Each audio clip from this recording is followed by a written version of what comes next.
안녕하세요. 12월 7일 수요일입니다. 정말 감동적인 명칼럼이 나왔습니다. 조선일보 손우정 논술위원이 쓴 주옥같은 진실 하나를 소개해 드리겠습니다. 15시간 만에 좋아요가 무려 2,800개가 넘게 달린 글입니다. 패는 칼보다 강하다는 말이 있습니다. 진정 이 칼럼을 두고 한 말입니다. 전 국민에게 퍼져나가기를 바라봅니다. 윤석열 대통령이 민노총의 불법 행위에 대해 북한의 핵 위협과 마찬가지라고 말했다. 둘 다 정부가 원칙을 지키지 않아서 키운 문제라는 취지다. 지나친 비유라고들 한다. 하지만 국민이 일상에서 민노총 때문에 겪는 고통은 북핵과 차원이 다르다. 그들은 생활을 망가뜨린다. 동네 주유소 기름을 동나게 하고 건설 현장을 마비시켜서 노동자 밥줄을 끊어버린다. 북한이 내뱉는 상욕보다 물류를 멈춰 세상을 바꾸자는 화물연대의 진군가는 현실에선 더 살벌하고 위협적이다. 영국인은 인내력이 강한 국민이다. 2차 대전 당시 독일 공습으로 런던에 폭탄비가 쏟아졌다. 9개월 동안 시민 3만 명이 죽고 5만 명이 다쳤다. 160만 명이 집을 잃었다. 그래도 언론은 흥분하지 않았다. 그런데 시민이 지하 대피소로 몰리는 과정에서 어린이 1명이 깔려 숨지자 영국 언론은 영국의 수치라며 시민의식을 맹비난했다. 독일 공습에 자기 살자고 어린아이를 밟고 갈 정도로 영국인이 타락했느냐는 것이다. 영국에선 이 시기를 가장 위대한 순간, 파이니스트 아워라고 부른다. 인내와 단결, 절제와 희생으로 영국의 위대함을 증명했기 때문이다. 이런 국민도 견디지 못한 시련이 1979년 연쇄 파업이었다. 불만의 겨울, 윈터 오브 디스컨텐트라고 한다. 셰익스피어의 희곡 리처드 3세에 나오는 엄습한 문구를 인용했다. 화물 운조사를 시작으로 철도 노동자와 간호사, 청소원, 시신 매장 노동자 등 150만 명이 파업을 벌였다. 한 달 이상 물류가 마비됐고 치료와 수술까지 중단됐다. 중환자가 죽어나갔다. 쓰레기와 죽은 노숙자의 시체가 나뒹굴었다. 노동당 내각은 파업 2달 만에 백기를 들었다. 영국의 지배자는 여왕이 아니라 노동조합이란 말을 증명했다. 이들에게 국가는 없었다. 노조 이익만 있었을 뿐이다. 승부사 마거렛 대처가 등장해서 나라의 조종관을 잡았을 때까지 영국은 이렇게 아수라장이었다. 민노총이 이 정도는 아니라는 사람들이 있다. 몰라서 하는 소리다. 1996년 민노총은 정부의 노동개혁을 총파업으로 자초시켰다. 이 사건은 한국이 자체개혁으로 위기를 탈출할 수 없다는 중대한 신호를 국제금융시장에 전했다.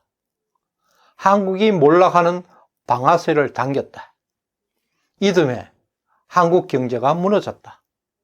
128만 명이 직장을 잃었다. 자살자가 2배로 늘었다. 민노총의 책임은 누구보다 컸지만 대가를 지불하지 않았다. 밀려난 노동자의 분노, 좌파 정권의 지원, 노동시장의 양분화를 교모하게 이용해 반대로 힘을 키워왔다. 그 힘을 활용해 광우병 난동을 선동하고 탄핵 집회를 주도했다. 박근혜 정권을 무너뜨린 외력은 문재인의 민주당이 아니라 민노총이었다.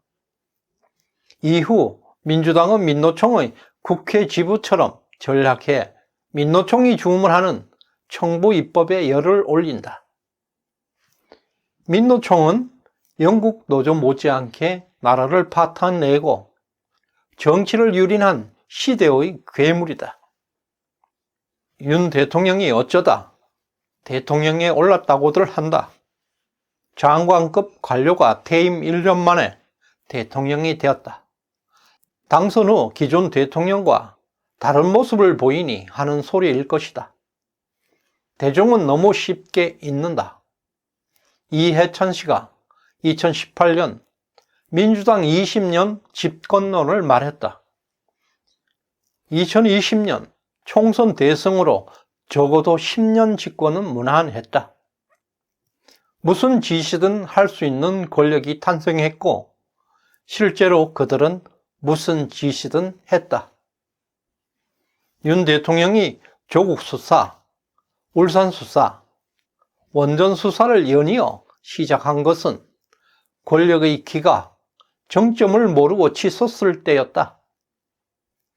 좌파의 민낯을 사법 증거로 폭로했고 20년 집권론을 5년 만에 끝냈다.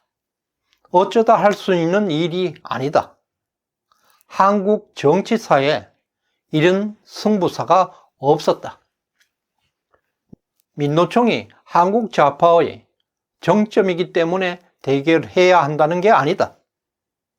자원이 없는 한국이 여기까지 발전한 것은 효율적인 나라를 만들어 왔기 때문이다. 혁신으로 무장한 도전적 기업인, 미래를 내다보는 관료, 성공을 위해 열심히 일하는 근로자, 매어의 눈으로 세상을 바라보는 언론이 있었다. 정치는 삐걱거리면서도 발전을 위한 제도를 적기에 만들었다. 한국이 가진 미천의 전부라 할 수 있는 이런 요소를 민노총은 전방위적으로 무너뜨리고 있다. 그들이 꿈꾸는 미래는 전혀 다른 한국이다. 한국 사회, MZ세대를 아낀다면 이 괴물을 그들에게서 물려주어선 안 된다. 사람들은 윤 대통령에게 포용하고 양보하고 협치하라고들 한다. 하지만 국민이 승부사 윤석열을 대통령 자리에 앉힌 본질은 다르다고 본다. 영국에서 탄광 파업은 1년 동안 이어졌다. 이 고통을 법과 원칙으로 이겨냈을 때 승부사 대처는 세계의 전설이 됐다. 영국의 제도약의 시대가 100년 만에 찾아왔다. 최근 민노총과 대결하는 윤 대통령을 보면서 그의 진가를 오랜만에 느낀다는 사람이 많다. 법과 원칙을 무기로 거대 권력과 다시 한판 붙는 모습에서 윤석열다움을 느낀다는 것이다. 국민 다수가 지지하던 2년 전 그때 그를 보는 듯 하다고 한다. 이런 공감을 주는 글은 많은 사람들에게 공유되었으면 좋겠습니다. 시청해 주셔서 감사드립니다.